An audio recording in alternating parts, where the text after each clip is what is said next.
Magique là. Ah oui.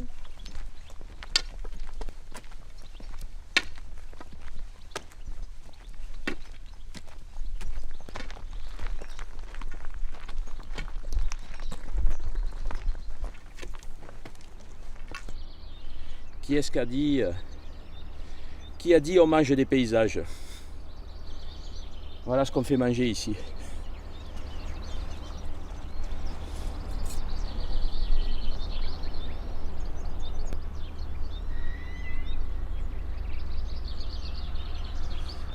J'ai des moments qui parfois sont uniques, mais bon, qui se produisent une fois par an, 2 fois par an. Il arrive une fois ou 2 par an qu'on ait la mer de nuages là tout en bas là. Hein, et qu'il n'y ait que la montagne qui dépasse et le moulin.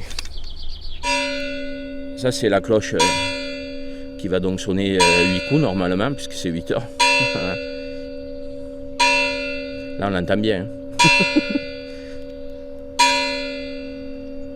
Mais là ce qu'on voit bien, c'est un petit peu que de la manière dont est placé ce moulin, c'est absolument extraordinaire. Puisqu'on a des conditions aérologiques absolument presque uniques, je dirais. Je n'en connais pas d'autres comme ça, parce qu'on a une vallée en U parfaitement taillée pour conduire le vent sur le moulin. Le vent dominant ici arrive pile poil du fond de la vallée, plein ouest. Et en plus, la colonne d'air qui avance est obligée de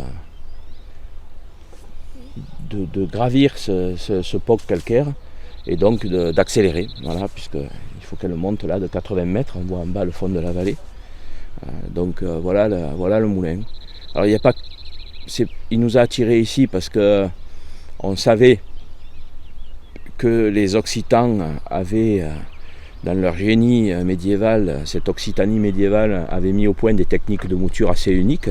Donc on est venu chercher ici cette compréhension qui a mis un certain temps de quelles étaient ces fameuses caractéristiques de la mouture dite occitane, qui est une mouture particulière, puisque c'est une mouture de déroulement, qui aujourd'hui en plus prend un éclairage particulier parce qu'elle déroule les protéines sans les abîmer, ce qui va faire qu'on va avoir des réseaux gluténiques beaucoup plus digestes.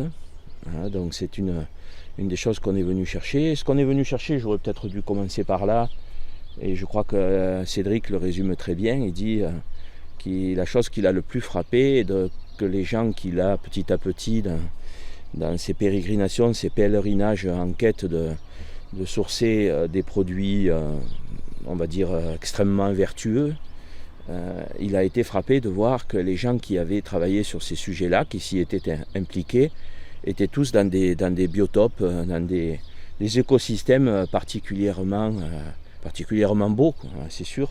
C'est aussi ce côté de se sentir soi-même comme partie intégrante de cette fameuse permaculture, qui consiste donc à mettre des plantes avec des écosystèmes qui rentrent des micro-écosystèmes qui constituent un écosystème global et toutes ces plantes étant en parfaite symbiose, chacune servant aux autres et les autres servant à chacune, etc. On fait partie de la permaculture. La permaculture, c'est pas que la terre, les plantes et le climat, etc. C'est aussi, dans cette symbiose, l'humain est fondamental. C'est-à-dire que si l'humain n'est pas lui-même en logique symbiotique avec tout ça, ça ne marchera pas. C'est exactement la même chose avec l'agroforesterie, quoi. C'est-à-dire que si la personne qui gère un domaine agroforestier n'est pas en parfaite symbiose avec les arbres et ce qu'il fait, c'est une grande boucle où l'humain en est complètement acteur, aussi, spectateur, parce que si on perd ce côté spectateur, ça ne marche pas non plus. Il faut savoir se mettre dans la contemplation, quoi. Voilà. Je crois qu'on a la chance en plus aujourd'hui de pouvoir le faire de manière beaucoup plus performante, sans prétention aucune, que ce que le faisaient nos anciens, parce qu'ils n'avaient pas à leur disposition toutes les connaissances que nous on peut avoir, tous les échanges, voilà, et ils n'avaient pas toutes des techniques aussi. Il ne faut pas rejeter la technologie. Moi je ne suis pas technophobe, je ne suis pas technophile non plus. La nature elle-même, si on y donne, si on l'accompagne, si on la soutient et qu'on l'aide à faire ce qu'il faut quand il faut, etc., dans ces logiques de permaculture et d'agroforesterie, on a des résultats qui sont assez stupéfiants. Voilà, c'est le don de soi. Alors le don de soi, quand on est justement dans cet univers, quand on est en train de faire quelque chose d'aussi incroyable qui est de faire du pain, et de faire du pain comme en plus on le pratique ici, c'est-à-dire où on va grosso modo de la collection de semences jusqu'au produit bien sûr fini que nos chers et bien-aimés clients vont ingérer.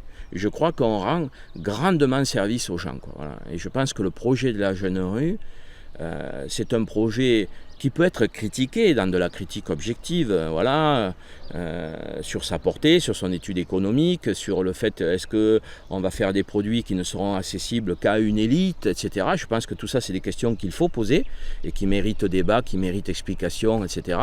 Mais néanmoins, c'est un projet qui doit logiquement, si on le mène à terme et si on ne le démolit pas, hein, et qui doit rendre énormément de services aux gens. Voilà. Moi, je suis convaincu, j'en suis très heureux, j'en suis très fier d'être dans quelque chose que je fais en tout cas pour rendre service aux gens. Beaucoup de gens rentrent dans la boulangerie ici en disant « Ah, il paraît que vous avez un pain absolument exceptionnel, que vous avez le meilleur pain de ci, le meilleur pain de là, etc. » Moi, j'aime pas trop tout ça parce que, et je réponds, j'ai mis quelques années à me faire ma petite réponse précise et j'espère efficace.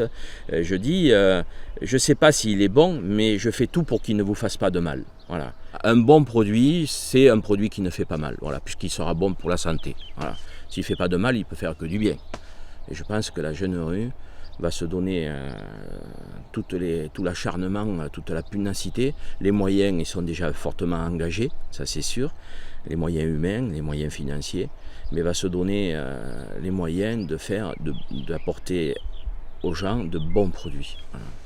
Et c'est énorme, parce qu'aujourd'hui, dans notre système, dans notre agriculture qui est à bout de souffle, aller remettre en route ce qu'il faut pour apporter de bons produits, eh bien c'est un travail titanesque. Moi je crois, après on va dire une quinzaine d'années au moins de travail sur cette recherche-là sur le pain, qui je ne le cache pas au début a été vraiment de la recherche fondamentale, puis de la recherche opérationnelle, puis maintenant on passe dans un stade où on peut imaginer de déployer cela.